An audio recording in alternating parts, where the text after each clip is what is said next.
বিষ? বিষের প্যাকেট? ঋতুর বাবার পকেটে বিষের প্যাকেট কেন ছিল?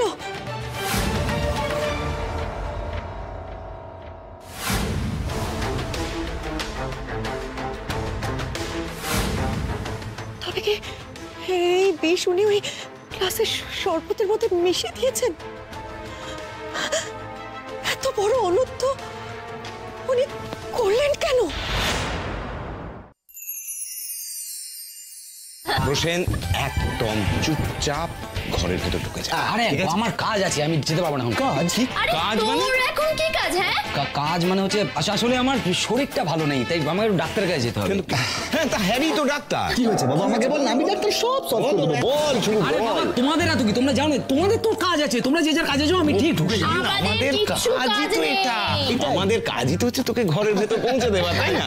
আরে ঘরে যেতে বললে কি যেতে হবে নাকি? আমি এখানে থাকছি, তোমরা যে যার কাজ করো। প্রসেন একদম আর কোনো কথা নয়, সোজা ঘরে যাও। যাও। দাঁড়িয়ে আছিস কেন? যা, আচ্ছা ঘরে আচ্ছা, যা। ঠিক আছে ঠিক আছে, ও যখন চাইছে না, ও একটু দাঁড়িয়ে এখানে বিশ্রামটা করুক না দেবী।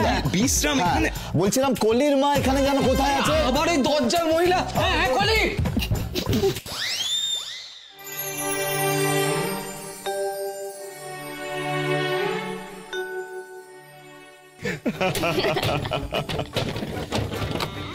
এই হ্যারি, এটা কি করলে? দরজাটা বাইরে থেকে আটকে দিলে কেন? হ্যাঁ, কারণ আমি তোমাদের ভাইকে বিলক্ষণ চিনি। ও যদি একবার দেখে দরজা খোলা আছে, কোনো না কোনো ভাবে ছোট খুঁজবে বাইরে পালানো।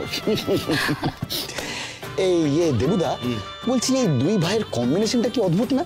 না মানে একজনকে এরকম ধরে বেঁধে রাখতে হচ্ছে, আর একজনকে তো ধরাই যাচ্ছে না। চলো হ্যাঁ চলো। হ্যাঁ